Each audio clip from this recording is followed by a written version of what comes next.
घूंघट एक औरत की अनसुनी दास्तां। अरे रानी, ओ रानी, सो रही हो क्या अभी तक? रानी की जेठानी जोर जोर से चिल्ला रही थी घर के आंगन में खड़े होकर। रानी यानी मैं। तभी मैं भागते हुए अपने कमरे से निकली और बोली, दीदी आ गई मैं। जेठानी बोली, रानी तुम्हारा नाम रानी है, तुम रानी नहीं हो मेरे। तुम्हें रात में ही समझाया था कि सुबह को जल्दी उठ जाना, तुम्हारी मुंह दिखाई की रस्म है। मैंने बोला, दीदी रात को नींद ही नहीं आई, जगह नहीं है और मन में थोड़ा डर था कि सुबह आँख नहीं खुली तो। रजनी दीदी हंसते हुए बोली, रानी मेरी प्यारी देवरानी, जल्दी से घूंघट कर लो, अगर माँ जी आ गई तो हंगामा हो जाएगा। मैंने घूंघट किया ही था, तभी माँ जी वहाँ आ गई और कड़कड़ाती आवाज़ में बोली, चलो अब क्या यहीं गपशप मारती रहोगी तुम दोनों? हमने चलना शुरू ही किया था, तभी माँ जी ने रजनी दीदी के कंधे पर हाथ रखा और बोली, पता है ना कहाँ से जाना है और कैसे जाना है? माँ जी ने बोला कि जब भी कोई बड़ा तुम्हारे सामने खड़ा हो तो हमेशा घूंघट में रहना और काम से काम अपने बड़ों के सामने आना और बिना घूंघट के तो कभी नहीं। रजनी दीदी कुछ बोली ही नहीं, बस अपने सर हिला कर हाँ बोल दिया। मैंने भी बस अपना सर हाँ में हिलाया। माँ जी ने जाने के बाद मैंने पूछा, रजनी दीदी आप तो स्कॉलर हो और इन सब चीज़ों को कैसे निभाते हो? रजनी दीदी मुस्कुराई और बोली कि मैं थारे जेठ जी से बहुत प्यार करती हूँ, इसीलिए अभी तक चुपचाप सब चीज़ें निभा रही हूँ। मैं नहीं बोली और चुपचाप रजनी दीदी के साथ घर के बाहर वाले कमरे में जाकर बैठ गई। वहाँ पर एक पड़ोस की आंटी जी बैठी थी। वो बोली कि यहाँ कैसे बहू आई है? ससुर जी सामने खड़े हैं और ये यहाँ बैठी है।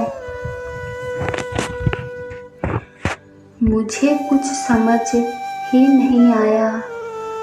मतलब रजनी दीदी बोली कि आंटी जी अभी नई बहू है, यहाँ के रीति रिवाज सीखने में थोड़ा समय लगेगा।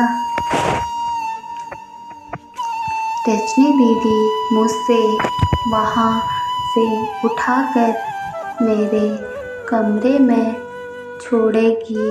6 महीने यूं ही छोटी छोटी चीज़ों में बीत गए। फिर एक दिन मैं राहुल के साथ साड़ी लेने गई। राहुल का फ़ोन आया और वो दुकान से बाहर बात करने चला गया।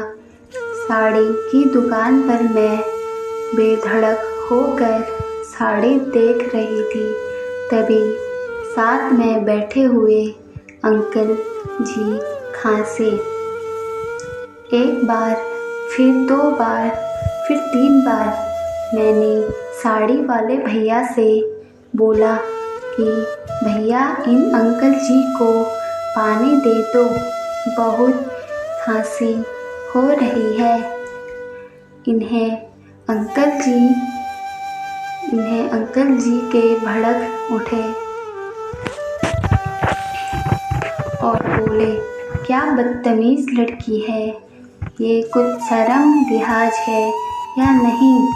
इसे दुकान पर हंगामा देख राहुल बाहर से भागकर अंदर आया और अंदर आते ही अंकल जी के पैर छूकर बोले, मामा जी आप यहाँ। मैं घबरा के दुकान से बाहर निकल आई। एक लम्हा घूंघट करके गाड़ी में बैठ गई।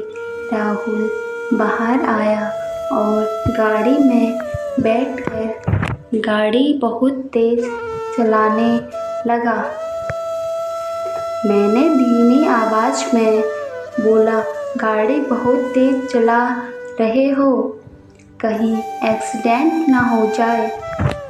हम घर पहुँचे ही थे, तभी माँ जी ज़ोर ज़ोर से चिल्लाते हुए बाहर आई। देखो आ गई ये रानी साहिबा, खानदान की इज्जत मिट्टी में मिलाकर। तभी रजनी दीदी आई और बोली, माँ जी मेरे शादी को 6 साल हो गए हैं, मैं अभी तक मामा जी को नहीं जानती, ये कैसे जानेगी। माँ जी जोर से चिल्लाई, देखो कैसे चपट चपट जवान चल रही है इस रजनी की। कभी राहुल सबके बात काट के हुए बोले कि माँ ये दोनों सही बोल रही हैं, अगर ये हमेशा घूंघट करके रहती हैं तो ये मामा जी को कैसे पहचानेंगी। और माँ आज मामा जी के फ़ोन पर तुमने पूरे घर की शांति को भंग कर दिया है। ये वो ही समाज है जिसने सीता मैया पर भी उंगली उठाई थी। पिताजी और जेठ जी ने भी अपना पक्ष राहुल के साथ ही रखा। माँ जी थोड़ी देर सोचने के बाद वापस रजनी दीदी और मेरे पास आई और बोली कि तुम दोनों को अपनी मर्यादा पता है।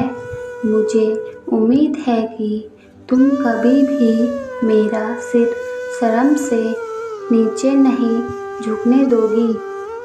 हम एक ही परिवार के सदस्य हैं, हमें हमेशा साथ रहना है।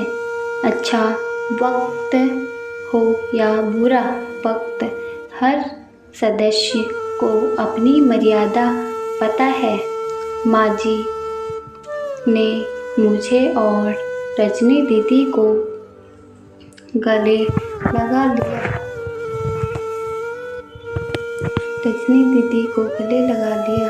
धन्यवाद। ये कहानी यहाँ पे समाप्त होती है। अगर आपको कहानी पसंद आई हो तो कृपया लाइक सब्सक्राइब करना बिल्कुल ना भूलें। धन्यवाद।